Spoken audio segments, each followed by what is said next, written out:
Student अक्सर कहते हैं कि सिलेबस वाइज मैंने अपने कोर्स को एक बार दो बार पूरी तरह से पढ़ लिया है, अब और कितना पढ़। सही बात है, लेकिन एक बात जो सबसे बड़ी समझने वाली यह है कि यदि आप हमेशा प्रैक्टिस करते रहेंगे तो आपको बेटर परफॉर्मेंस मिलेगा। अगर आपका प्रैक्टिस छूटेगा तो यह परफॉर्मेंस बहुत तरह से प्रभावित होता है, क्योंकि एक या दो बार पढ़ लेना एक तरह से हनुमान कूद है। एक बार में आप बहुत बड़ी छलांग लगा लिए, तो इस बात को सोचने की जरूरत है।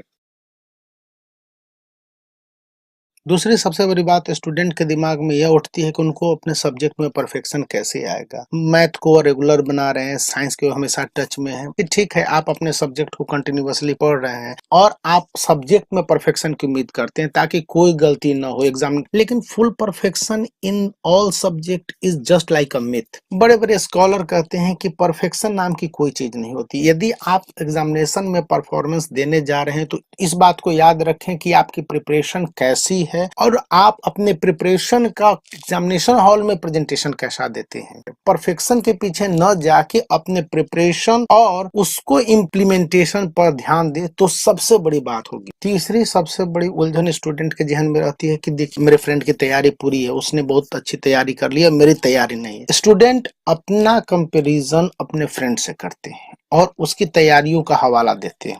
आपके फ्रेंड ने अच्छा प्रिपरेशन कर लिया है, लेकिन you are unique, you are not your friends, you have to remember. ध्यान देने की जरूरत है कि आप अपने कमियों को कैसे दूर करें, आप अपने सिलेबस को कैसे कवर करें, न कि अपने फ्रेंड्स की तैयारी के पीछे भाग। अक्सर स्टूडेंट के बीच में हु इज द बेस्ट के तर्ज पर आपस में एक दूसरे को पीछे छोड़ने की होड़ लगी रहती। फ्रेश कंपटीशन को छोड़कर वो आपस में कंपैरिजन करने लगते हैं और यहीं पर वो अपने टेंशन को बढ़ाते हैं। कंपटीशन एक अच्छी भावना है, लेकिन इसका मतलब यह नहीं कि हम एक दूसरे के साथ अपना कंपैरिजन करने लगे, पीछे छोड़ने की ओर। यह एक निगेटिव थॉट है और इसके कारण आपके अंदर इम्पेशंस बढ़ जाती है और जो आपके परफॉर्मेंस को स्लो डाउन करता है। कंपटीशन के लेवल को ऊपर उठाने के लिए हमको कंपैरिजन नहीं बल्कि अपने स्टडी लेवल को इम्प्रूव करना होगा। जितने भी एनालिस्ट हैं वो बताते हैं कि आपको रियल टाइम पेशेंस रखने की जरूरत।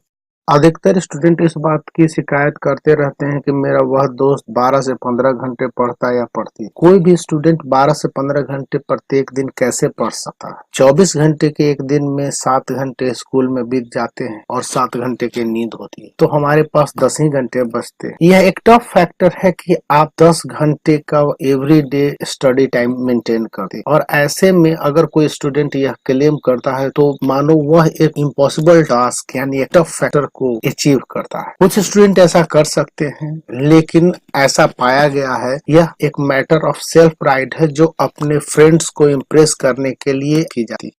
कमोबेश ये सभी स्टूडेंट की समस्या होती है कि वो अपने एग्जामिनेशन में बेहतर परफॉर्मेंस कैसे करें, गुड मार्क्स कैसे अचीव करें। इसका कोई फिक्स रूल है नहीं। प्रत्येक स्टूडेंट की अपनी एक क्षमता और मेहनत करने की काबिलियत होती है और उनका मार्क्स इन्हीं दो फैक्टर पर निर्भर करता है। इतना जरूर है कि आप अपने स्टडी की स्ट्रेटजी को स्ट्रॉन्ग करें। स्टडी तभी मजबूत हो सकती है जब आप अपने स्टडी वीकनेसेस को मिनिमाइज करें, यानी जिन सब्जेक्ट में आप पुअर परफॉर्मेंस कर रहे हैं या फिर यह performance level up to standard नहीं है उसको मिनिमाइज करें, यानी आप अपने पुअर सब्जेक्ट को इंप्रूव करने की कोशिश करें और जिन सब्जेक्ट में आप बेहतर परफॉर्मेंस दे रहे हैं उन सब्जेक्ट को और स्टैंडर्डाइज करें, स्टेबल बनाने की कोशिश करें। स्टूडेंट को एक टिप्स यह भी दी जाती है अपने स्टडी की स्ट्रेटजी और प्रिपरेशन पूरी तरह से एग्जामिनेशन पैटर्न के आधार पर होना चाहिए, क्योंकि एग्जामिनेशन पैटर्न का फिक्स्ड रूल होता है और मार्क अचीवमेंट में बहुत आसानी हो जाएगी। ज्यादातर स्टूडेंट अपने आप का इवेल्युएशन करने से बचते हैं, वह उनकी सबसे बड़ी कमजोरी है। आप अपने आप को रेगुलरली अपडेट करते रहें कि आपके एग्जामिनेशन का लेवल किस तरह का है।